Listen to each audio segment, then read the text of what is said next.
Hello from Jerusalem and welcome to Beit. This is our second session with Dr. Katherine Aron, who is a lecturer and researcher at Tel Aviv University and here in Jerusalem at Hebrew U. This series is follows the Jews during the Italian Renaissance.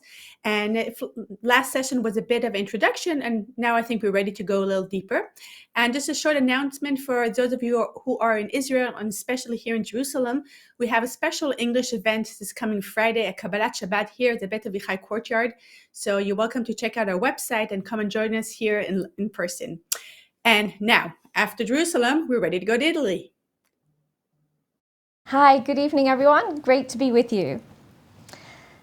The idea that Jews in Italy lived in a Renaissance-styled community is an appealing notion for me as a historian. It suggests that the Jews at the time of the Renaissance borrowed ideas from the Italian states as to how to build and maintain communal institutions, how to educate their children, and how to live their lives. But am I being realistic here? Perhaps the term acculturation should be applied instead. What the Jews did was take ideas from the governing institutions as to how they should run their communities. But before we get too comfortable with this idea, let us remember that we are talking about Jewish history here.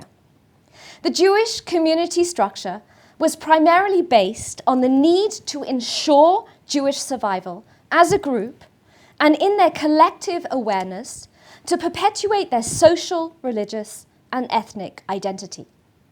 Note the text on the first page of the volume that records the decisions handed down by the leaders of the Jewish community of Verona.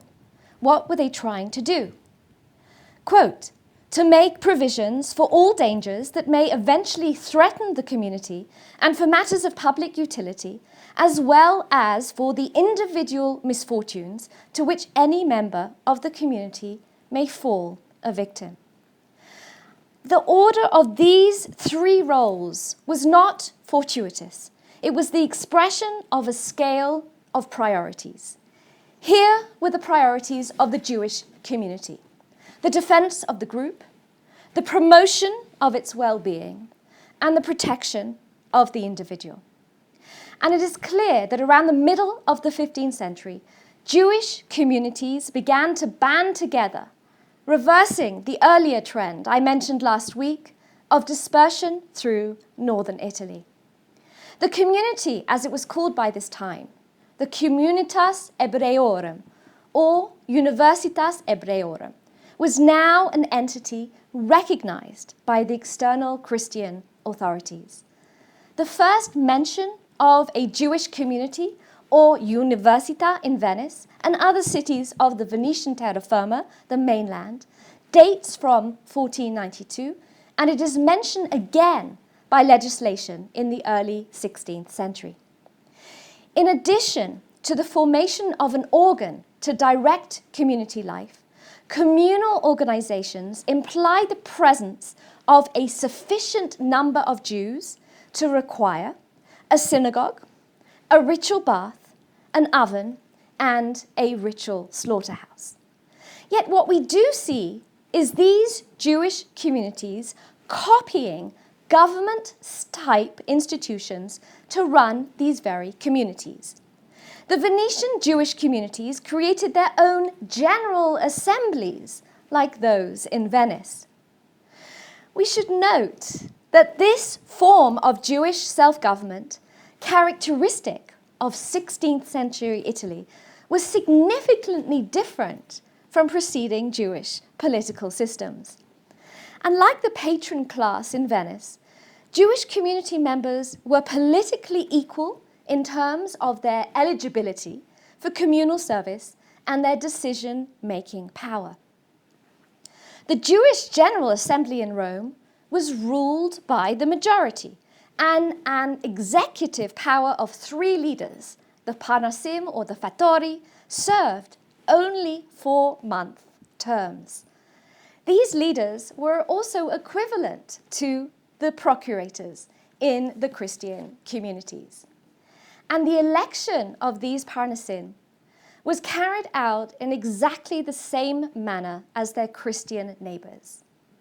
So like in Christian society in Italy, confraternities, communal institutions, now took care of different aspects of the community. And I actually prefer to call them clubs. In Jewish societies, they assumed the responsibility for a range of public activities, such as the Society for the Study of Torah, the Society for Beneficent Works, the Society for Redeeming Prisoners, and the Society for Providing Dowries for Poor Brides. The corresponding models in Christian societies to these confraternities were the trade and professional guilds and the various squale. And in both, officials had to be elected, and these confraternities did the job of containing social tensions. And let us note that one of Venice's distinguished 17th century rabbis and apologists, Rabbi Simone Luzzatto, his comments regarding this cultural borrowing practiced by the Venetian Jewry. And this is what he writes. The Jews accept various practices from the other nations in whose midst they dwell. Therefore, the ways of the Venetian Jew differ from those of the Jew of Constantinople or Damascus and of Cairo. And all of these differ from the Jews of Germany and Poland. The unique character of Venetian Jewry, Luzzatto suggests, is a function of its primary, particularly interplay of traditional Jewish and contemporary Venetian cultural forms. So how else is Renaissance Italy going to influence our Jews? So let us turn for a moment to Jewish education. We will see the influence of Renaissance culture on both the content and the style of Jewish education in Renaissance Italy. Not only was this influence felt in the small circle of Jewish intellectuals who were quite at home in numerous aspects of Renaissance culture, but it was also noticeable, albeit less dramatically, in sources of Jewish education of this period: curricula, communal ordinances, instruction material, and the like. Curricula was now broadened in Jewish schools, both in elementary schools, which began between the age of 3 and 5, and then the yeshiva, where Jewish boys studied from the age of 13, to include the study of philosophy, Latin, Italian, Hebrew grammar and rhetoric, music, mathematics, and the sciences. Rabbi Abraham ben David Provençal, the Italian Talmudist's proposed project of a Jewish school for higher education, for higher learning in 16th century Mantua, was to include both instruction in grammar and in the writing of themes in good Hebrew, Latin, and Italian, quote, with the niceties and elegancies of style characteristic of each language, and the knowledge of which rebounds to one's fame and reputation. And like in Christian society at this time, it was during the post-Renaissance period in Italy that the sermon reached its zenith, and the Italian Jewish community produced in persons such as Yehuda Moscato and David Del Bene eloquent preachers who commanded a degree of popularity hardly imaginable. And let us look for a moment at David Del Bene. Born in Mantua in the latter half of the 16th century, he possessed great oratorial talent, and having received a thorough secular and Jewish education, he began while a youth to preach in the synagogue of his native town. His sermons attracted crowds of listeners, the more so as he introduced in his addresses quotations from Italian poets and even went so far as to speak of the holy Diana. This was going a little too far for the rabbis, and there was a threat of excommunication made against him. Consequently, David retires from the pulpit and resolves instead to turn his attention to rabbinical studies. David was appointed rabbi at Ferrara, which was a position that he held for 36 years. Of course, Leon de Modena, the famous 17th century rabbi of Venice, in his autobiography, tells us in his enthusiastic way many tales to show how his sermons in the Venetian ghetto attracted the most distinguished audiences and was sometimes referred admiringly later on from the pulpit of neighboring churches. And this is what he writes. I gave the sermon before a huge standing crowd, packed in as never before, with many Christians and noblemen among the listeners. These sermons were invariably published, if they were deemed worthy of the honor, in Hebrew, but they were delivered in mellifluous Italian. Another important way that the Renaissance affected Jewish life was through humanism. And I think we should give some definition as to what we mean by humanism here. Firstly, of course, humanism is humanistic studies, the studies of human culture and society. Secondly, there is an academic approach to the interpretation of texts that is also termed humanism. It allows for a more rigorous and accurate translation or reading of the text. Thirdly, we should also think about civic humanism, a political philosophy that emphasizes political participation, democracy, freedom, stability, urban glory that is not achieved on the battlefield. It emphasizes the role of scholarship, both in managing or governing the state, and as one of the glories of the state in which the population may take pride. It is an approach to life that urges the common man and scholar, in particular, towards engagement in political life. Finally, we should also see it, I think, as a philosophy. It is optimistic about the ability of men and women to live in a community, to choose freely, but also wisely and well. It does not teach a clear-cut faith, and often, I think, is an amalgam of teachings of men of many faiths. So the question then becomes, is there evidence that Jews experienced humanism? Indeed, Jews could well have been expected to disregard or even to resist Italian humanism. If humanism is based on the texts of ancient Greece and Rome, would not the Jews have kept away? Ancient Rome had been the destroyer of the Second Temple in 70 CE and the capital of Western Christendom. It was far from being the object of Jewish nostalgia. More specifically, relatively few Italian Jews read or wrote Latin, and almost none knew Greek. But during the 15th and 16th centuries, there appeared in Hebrew, addressed to a specifically Jewish audience, a number of entirely unprecedented works in genres exactly like those that non-Jewish Italian humanists were cultivating at the time, such as history, rhetoric, biography, and comedy.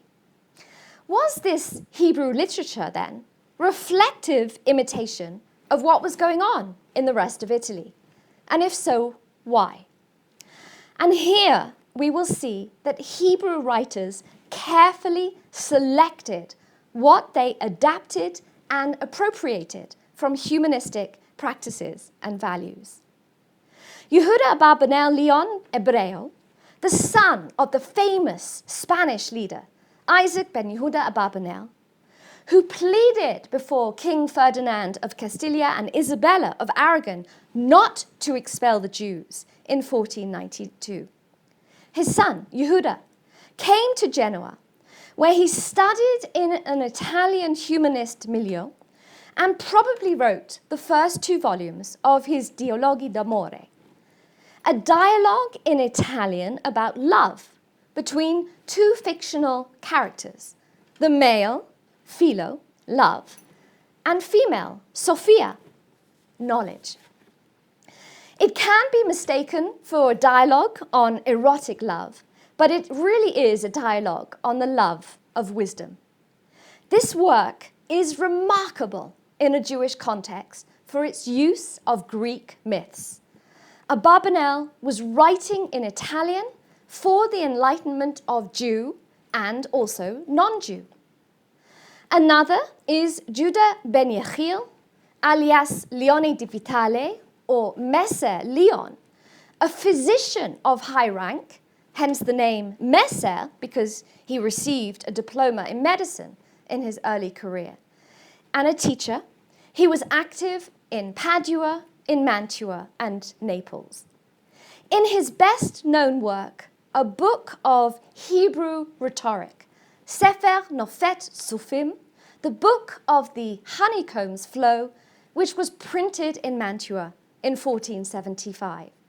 Messer Leon puts the art of rhetoric at the disposal of Hebrew composition by writing a commentary on the Rhetorica ad Herennium, the rhetoric for Herennius, formerly ascribed to Cicero, but unknown authorship dating back to 80 CE, written in Latin.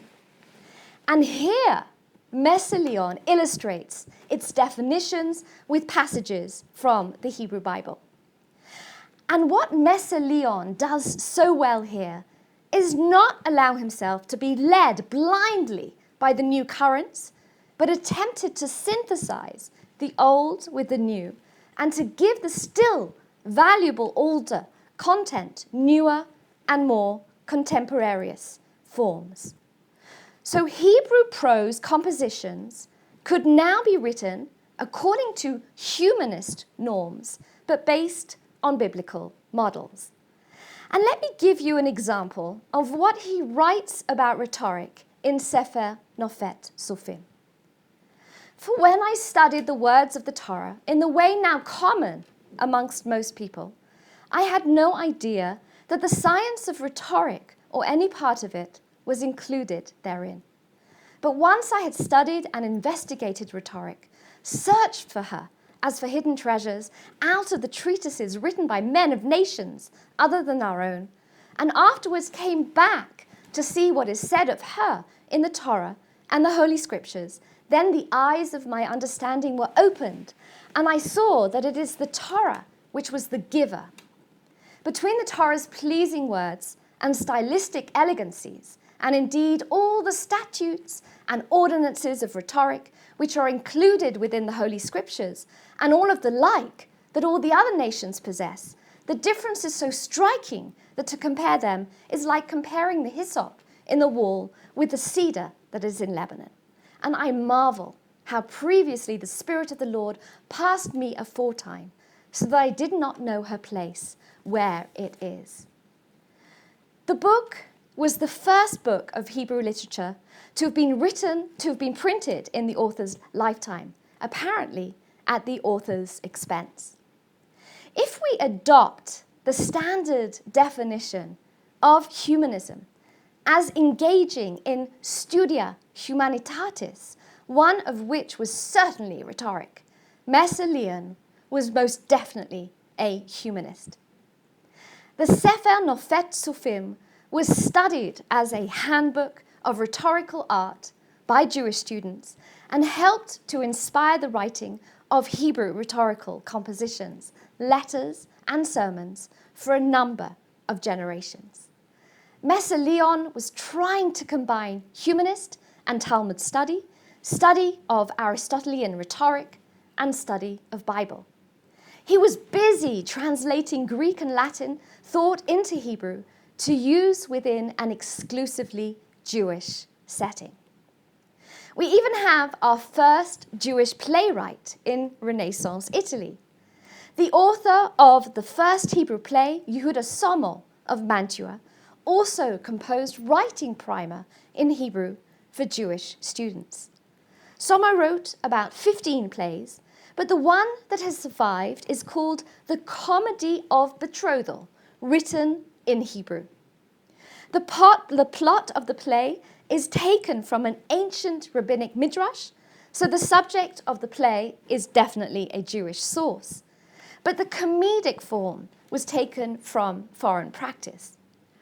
De Somo wrote most of his plays in poetry in the service of the Gonzaga dukes. Unfortunately, almost all of his works were lost in a fire in the Biblioteca Nazionale di Torino, in which 16 volumes of manuscripts of his work were destroyed. So with all this, I think in our last section on humanism, I want to turn to scholars who began to write Jewish history in earnest in the European Renaissance. Until this period, I would argue, the writing of history by Jews was really discouraged. Maimonides had written that these kinds of books, history books, as are found among the Arabs describing past events, the government of kings, an Arab genealogy, which neither possess wisdom nor yield profit for the body, but are a sheer waste of time. Yet we have about, I would say, a dozen historical works that Jews, such as these listed here, wrote at the time of the Renaissance. And these historical compositions include a couple of biographies and autobiographies, works which trace the authoritative line of rabbis, a history of Turkish and Frankish empires, and several accounts of Jewish suffering and salvation. So why now? Why did Jews start writing history now? I think that interest in history was a result of a new moral and political awareness and concerns, a need to encourage Jewish morale combined with new capabilities of rhetorical composition. It was, of course, the same motive that led Italian humanist educators to include histories among their own studies, as recommended by classical rhetoricians and the historians themselves. Just remember for a moment that Livy, the ancient Roman historian, had declared that what chiefly makes the study of history wholesome and profitable is this, that you behold the lessons of every kind of experience set forth as a conspicuous monument. From these, you may choose for yourself and for your own state what to imitate. From these, mark for avoidance what is shameful in the conception and shameful in the result. And we see these Italian Jewish historians pursuing a resolutely independent religious and learned program, which they articulated by selectively adapting to their own intellectual heritage the literary, linguistic, and political arts that they could appropriate from humanism. And it was in this way that Jews of the 15th and 16th century Italy, a marginal community, succeeded in opening themselves to the world without being assimilated by the world. One philosopher also that we should also mention was Yochanan Alamano. He was an Italian Jewish rabbi, noted Kabbalist, humanist philosopher, and exegete, and teacher of the Hebrew language to Italian humanists, including the Christian Giovanni Pico della Mirandola, the Renaissance philosopher and humanist in Florence, who he calls his master. Yochanan wrote his philosophical work, The Song of Solomon's a sense between 1488 and 1492 at the request of Pico della Mirandola. Here, Alameno makes King Solomon the Jewish model of the perfect sage and ruler whose wisdom includes the complete curriculum of studies. King Solomon described through rhetorical patterns partly derived from the Bible, partly from the lessons Alamano has learned from contemporary humanists. Only after acquiring a full mastery of the sciences, including practical art, politics, and magic, which was so important in the humanist environment, could a Jew like Yochanan Alamano argue become a universal wise man capable of attaining celestial bliss. So it seems that Jewish humanism emerges not to compete with scholasticism, but to supplement it. Jewish humanists, usually rabbis, physicians, and philosophers, adopted and adapted the cultural program of Italian humanism to express their own cultural and theological needs. Through the end of the 16th century, one might say that Jews fully participated in the intellectual world of the Italian Renaissance. It was not that they became scholars of Latin and Greek classics and rhetoric, although many Jews did master these skills. I think we should see it like in the fact that the Jews very much wanted to breathe new life into their own great works, just as they had done centuries earlier during the classic Islamic and Spanish periods. Almost all of this entire Hebrew cultural product was written in Hebrew. There were also moments when Jews and Christians studied together, and this we will see now as we turn to mysticism. But before we get too comfortable with this idea, we should not conclude from this that Renaissance society was open and a tolerant one. Giovanni Pico della Mirandola, a Christian nobleman, was largely motivated to study Hebraica, to strengthen his own Christian beliefs, which he then wished to demonstrate to the Jews. And we will talk more about him in a moment. So now I think we should turn to the topic of mysticism. What links the two together is, in fact, the Spanish expulsion of 1492. The expulsion of the Jews from Spain gave rise, as I will show you, to the idea of Spanish Kabbalah in Italy and to a state of heightened messianic expectation, culminating eventually in an event slightly outside of our scope, which was the messianic reign of the false Messiah, Shabtai Tzvi, in 1665. But what is interesting is that both these two subjects, both specifically Jewish subjects, Jewish mysticism and the false messiahs in Italy, are also going to affect the Christian society. The messianic fervor which accompanied the expulsion was not restricted to Jews, but in fact aroused the interest of the Christian world, increasingly permeated by its own fervid apocalyptic mysticism. And when we think of Jewish mysticism, let us remember that every medieval Jewish community studied some sort of Kabbalah to some degree. Here it was not associated with Jewish philosophy, but medicine, magic, prayer, and astrology. But Kabbalah had previously, throughout the Middle Ages, been a restricted mystical discipline, a secret within certain families or certain groups of students. And think about how hesitant the Ramban Nachmanides was to spread his knowledge of Kabbalah.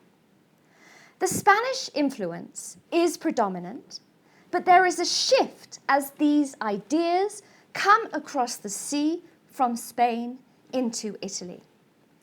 Spain as the source of Kabbalistic ideas and leadership, and the philosophic interpretation that it receives when it comes into contact with the Italian influence.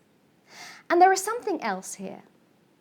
By the end of the 1400s, Christian Hebraist scholars begin to study Kabbalah, and the secrets of Kabbalah are now open to non-Jews. And I want us to call this philosophical Kabbalah. Why did Christians study Kabbalah? Well, I think there was clearly a belief that the Jews possessed in their tradition some theological and philosophical insights that were at least partially valid outside of that tradition. But in Italy, Pico della Mirandola was able to study the Kabbalistic texts thanks to his Hebrew teachers. He approached the texts through the translation of the philosopher and physician Elijah del Medigo, who was his first teacher, whom he had met in Padua in the early 1480s. But let's not get too excited here.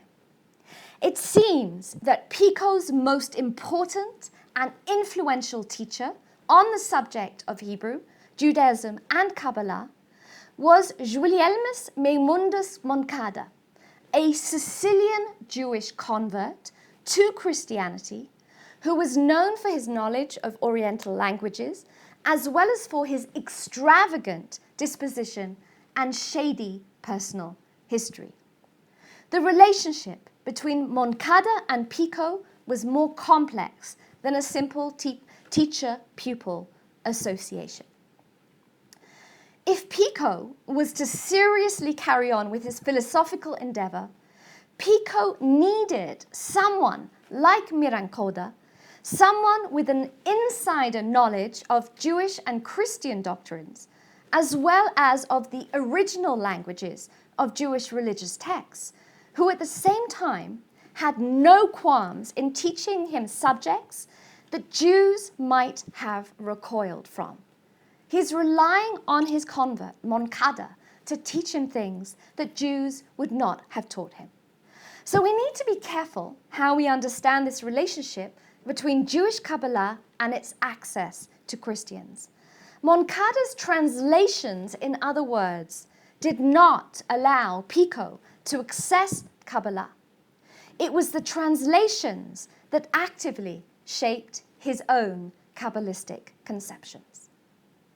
So what about anti-philosophical Kabbalah in Italy? Let's remember that the Spanish expulsion had led to the arrival in Italy of a numbers of Spanish Jews, including a large number of Spanish Jewish scholars, Kabbalists such as Yosef ibn Shraga and Yehuda Chayat, who lived between 1450 and 1510. And these Spanish scholars brought to Italy a different school of Kabbalah, which might be called anti-philosophical. In this interpretation of Kabbalah, Jewish philosophy and Jewish mysticism were mutually exclusive, and the young student of Kabbalah was not encouraged to study Plato or Aristotle. Indeed, he was forbidden to do so. And the intention here was to separate the Jewish people from the non-Jews, to sharpen the distinction between Jewish wisdom, Kabbalah, and non-Jewish wisdom, which was philosophy. It meant that Jews could continue to think of themselves as higher, holier, nobler, and better than non-Jews. And in this Kabbalah's conception of God, as well, the distance from philosophy was definitely emphasized. The publication of the fundamental work of the Kabbalah, the Book of Zohar, was printed in Mantua in 1558 and again in Cremona in 1560. This surely was symptomatic of the penetration of Kabbalah into the lives of Jews in Italy. The first prayer book, revised and corrected in the light of the Book of the Zohar and the Kabbalah, was published in 1558 as well. Prayer groups unrelated to synagogues drank coffee, to keep themselves awake at night, to hold prayer vigils, commencing at midnight, the very opposite of the traditional morning hour for intense Jewish prayer. And one can sense through this that Jews needed something that took on the character of an exclusively Jewish cultural expression. Of course, I'm not saying that this was unique to Italy. The rise of Spanish Kabbalah occurred in nearly every Jewish community of the 16th century. Wherever the Spanish exiles settled, and even in Ashkenazic centers, there was Kabbalah. Sfat was the place which radiated into Italy and other places Lurianic mystical exercises which were to correct flaws in God's acts of creation. Divine sparks which during creation had fallen astray could, by man's efforts, be redeemed. The crucial role of Italy for printing Kabbalistic books needs no elaboration. That land being the prime center for the printed dissemination of Kabbalah from the beginning of printing to the end of the 16th century. Sfat, in spite of its wealth and scholarship, had no press. After 1600, and for at least a century, many, if not most, of the great Italian rabbis were Kabbalists. Menachem Azaria de Fano, Moshe ben Mordechai Zacuto, and so on. So with this knowledge that Kabbalistic study has penetrated Jewish life in Italy, let us turn to our last topic tonight, that of false messiahs. Lurianic Kabbalah that came from Sfat provided a description of how ordinary Jews, by their prayers and piety, could precipitate the Messianic age. On the other hand, every Jew's misdeeds could delay the redemption and the fate of the whole world, or the divine world, rested on this ethical and ritualistic behavior. At this point, Lurianic Kabbalah showed no interest at all in the person of the Messiah. The Messiah was to appear as the result of the successful struggle of the whole Jewish people, to uplift the sparks and return them to their rightful place in the divine realm, depriving evil of its sustenance and thus achieving its abolishment. So how were these ideas of Lurianic Kabbalah being spread? Well, firstly, through preaching. Sfat Kabbalah had disciples and apostles in every Jewish community. Also through the yeshivot.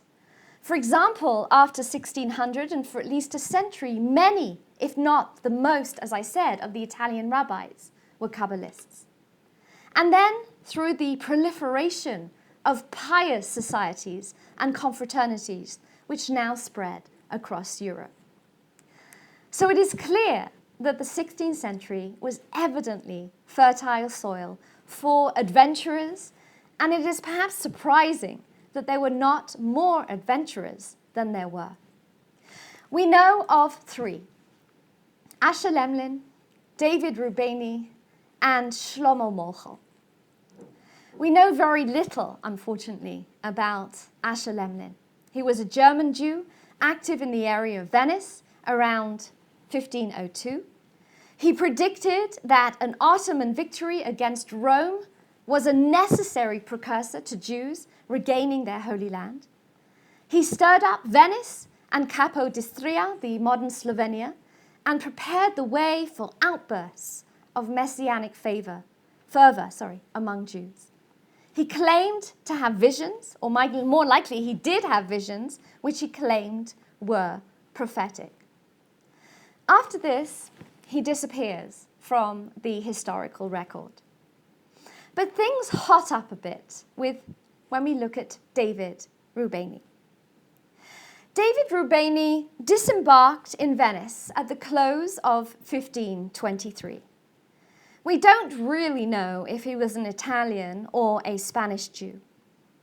We do have a primary source, the story of David Rubeni, which is a mysterious Hebrew text, not least because the one manuscript vanished from the Bodleian Library in Oxford, in England, sometime in 1867.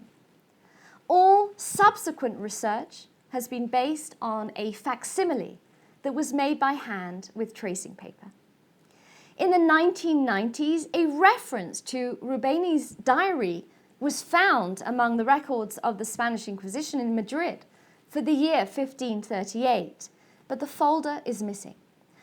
As a result, many details of his story remain unclear and unverifiable. But most scholars do see his diary as being legitimate.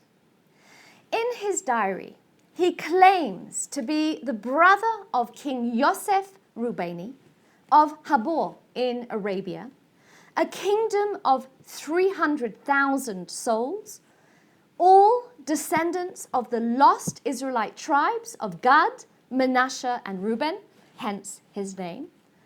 And he was serving as his brother's ambassador to the West in search of a political and military alliance against the Ottoman Empire.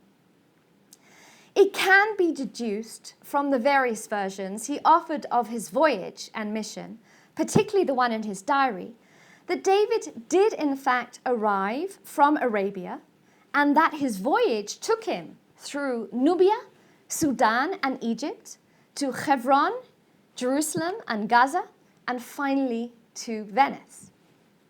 We know what he looked like.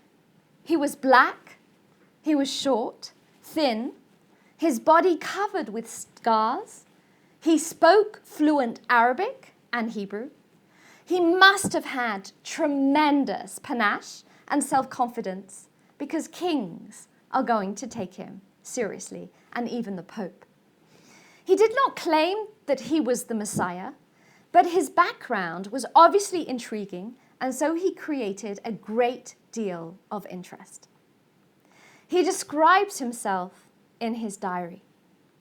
"I am not the Messiah," he writes. "I am a greater sinner before God than any one of you. I have killed many people. I am not a sage or a Kabbalist. Neither am I a prophet nor the son of a prophet. I am merely an army commander."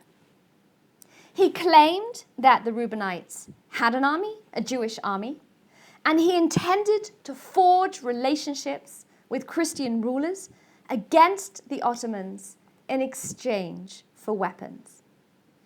His message was well tailored to the atmosphere of apocalyptic expectation that gripped the 17th century Mediterranean. In 1524, he arrives in Venice. David does not stay in the ghetto, although he admitted he was Jewish and alluded obscurely to his mission. Having no material resources with which to impress, he cultivated a reputation in Venice for piety and asceticism, which was manifested by frequent prayer and fasting. Venetian Jews reacted to him cautiously and diffidently, and he soon left for Rome, arriving on February the 21st, 1524. The Jews, on the whole, did not trust him in Rome, so he went to the Christian community. He presented himself to Cardinal Egidio Viterbo, one of the most accomplished humanists of the period, a Christian Kabbalist and learned Hebraist. Egidio believed the world to be on the brink of a golden age in which all humanity would submit to a single religion. A legend among Christians at this time spoke of a mythical monarch known as Prester John, who governed a powerful Christian kingdom that was surrounded, like David's, by Muslims. Many believed that Prester John would play this decisive role in an apocalyptic battle in which Islam would be conquered. So there was some interest. Egidio introduced him to the papal court. Rubeni wrote that he met with Pope Clement VII, even suggesting that the Pope make peace between the King of France and the Holy Roman Emperor. The Pope, who saw these people as his leaders as his enemies, apparently said that was impossible. Rubeni instead offered him services for whatever the Pope might need. And David stayed in Rome for about a year, waiting for an answer from Clement VII, becoming a member first of Egidio's household, and then of that of Daniel de Pisa, one of the most authoritative members of the Roman Jewish community. The Pope then tells him to direct his requests instead to the King of Portugal, who he said was better able to help Rubeni achieve his goals. In his letter of introduction, the Pope told the King of Portugal that he could not verify Rubeni's story, but also that he did not want to dismiss him. On Rubeni's way to Portugal, he stops in Siena, where he met a wealthy Jewish banker, Laudadio da Rieti, but Laudadio refused to help him, declaring that he had no longing whatsoever for Jerusalem because he already had everything that he needed in Siena. And for me, this is a clear indication of an Italian Jew satisfied with his lot. So off David goes to Portugal. And it is here in this world of secret Judaism that the conversos received him as their liberator and Messiah. In Portugal, messianic speculation was high. For many, it was this hope that motivated them to continue their secret observance of Judaism. Rubeni's meeting with the king were initially quite successful, with the king even treating him as a respected foreign ambassador, providing him with lodging and even money. And rather strangely, in this climate of enthusiasm, a young converso who served as a high court judge, Diogo Perez, was moved by David's hopes and caused a sensation by reverting to Judaism and joining David. He circumcises himself in Portugal. He calls himself Shlomo Molcho and began to have visions. Molcho may have thought seriously that he was the Jewish Messiah. And the incident caused a great scandal in court circles, prompting the King of Portugal, Juan John III, to take back his promise of alliance with David Rubeni and to expel him from the country. Shlomo Molcho, of course, also has to leave, and he escapes to Jerusalem. David leaves Portugal and spends the following years in difficult voyages. And since his diary ends with his departure from Portugal in 1527, we can only approximate the last years of David's life. His diary was supposedly appended by Solomon Cohen, who was one of his companions. Rome is then sacked in 1527 by Emperor Charles V. Pope Clement VII manages to escape Rome with his life, but he becomes severely ill and his wealth was much diminished. When Pope Clement returns to Rome in 1528, he faced his own formidable challenges to his authority from both within the church and beyond it. And it seems that David only returns to Italy in 1530, and while in Venice, he meets up again with Molcho, who had become a renowned mystic and scholar there. Molcho had arrived in Rome in 1529, surrounding himself with a messianic and prophetic aura. Pope Clement the Seventh had even given Molcho a safe conduct, expressly forbidding any type of persecution because Molcho, he said, had been forcibly baptized at an early age and had always lived as a Jew in Portugal, never believing in the Christian faith. And although some Jews did not trust either of them, for example, Rabbi Azriel Diena in Mantua, there was real expectation in 1532 that apocalypse was coming. And if we think about it, there had been so many signs, not just for Jews, but also for Christians. And let's just think about that atmosphere in 1532. The fall of Constantinople to the Ottomans, the discovery of the New World in 1492, an actively Jewish community in the land of Israel in Sfat and Jerusalem, the outlawing of all religions but Catholicism in Iberia. Europe itself was ripe with conflicts, the religious crisis that had been posed by Martin Luther in the Reformation of 1519. The political power of the papacy had never been weaker, but also the armies of Suleiman the Magnificent were advancing westward, capturing vast swathes of the Balkans and Hungary, and reaching the gates of Vienna in 1529.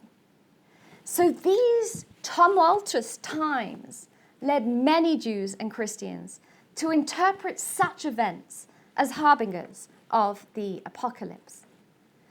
But Rebbeinu and Molcho were getting too confident. Molcho had a dedicated group of Jewish followers who accepted him as the Messiah, as well as several Christian supporters. Continually converting Christians to Judaism, they apparently went to Regensburg to request an audience with Emperor Charles V. The requested audience did not take place, and Molcho, probably along with David, was arrested by the emperor's men. The two were then dispatched to Mantua as prisoners. Molcho was burnt as a Judaizer in Mantua in 1532, and David Rebbeinu, sentenced for converting Christians to Judaism, came to the same end in Llerena, in Badoyes, in Spain, in 1538.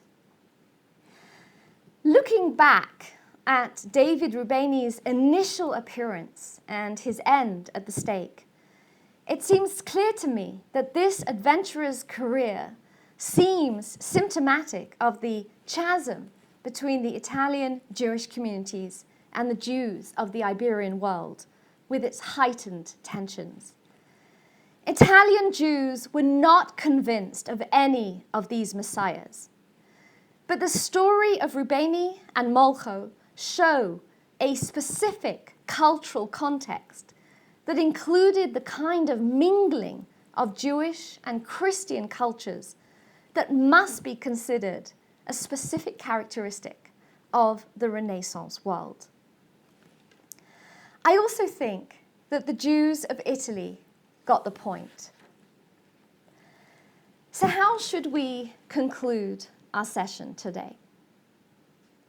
We have witnessed a strong period of absorption from Christian society on the part of the Jews in their running of their communities, in their education, and their humanistic studies. Not just acculturation, I would argue, but also absorption. I would argue that Jews fully participated in the intellectual world of the Italian Renaissance. They breathed new life into their own great works. But here, there were also moments when Jews and Christians did study together as well. And then we noticed something else, a need for Jews to separate themselves, to develop their own anti-philosophical Kabbalah. And then, what about the false messiahs? David Rebbeinu and Shlomo Molcho were quite a different sort of Jew than the suppressed, alienated minority that had existed in the medieval times. In Italy, the Jewish world was not unanimous in its belief in these two men. Their appearance raised doubts and resistance. It was a different story, of course, in Portugal, where swarms of conversos accepted them. So what we conclude here is this huge difference between the world of Italian Jews and that of the Sephardim, the secret Jews still in Spain. Here in Italy, they are skeptics who see Rubeni as a dangerous impostor who had the potential to rock the position that Jews in Italy had worked so hard to achieve.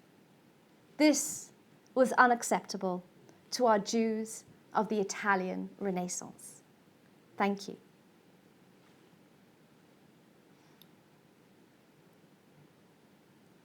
Thank you very much, Katherine. So we have a few questions, and we'll try and see how many we can answer. There is a comment regarding Jews participating in Renaissance in material arts. Were they part of that world also? Absolutely. And please God, together we'll see exactly how this crossover is done, what Jews absorb in terms of their use of Christian artists in their Hebrew illuminated manuscripts. We'll see the Christian art often coming into the synagogues as well, when we see the architecture of the synagogues and their use of designs that definitely influenced by Christian architecture at the time. So we can see that in not only the manuscripts, but also the more concrete art, the parochet, the Torah filials, and things like that. And we look forward to seeing that together. Okay, another question which might be answered in the next few sessions. When you talk about study, did women partake in this world of study also? Frustrating, isn't it? We just want to say that the Italian Renaissance is a place that welcomes women just as much as men.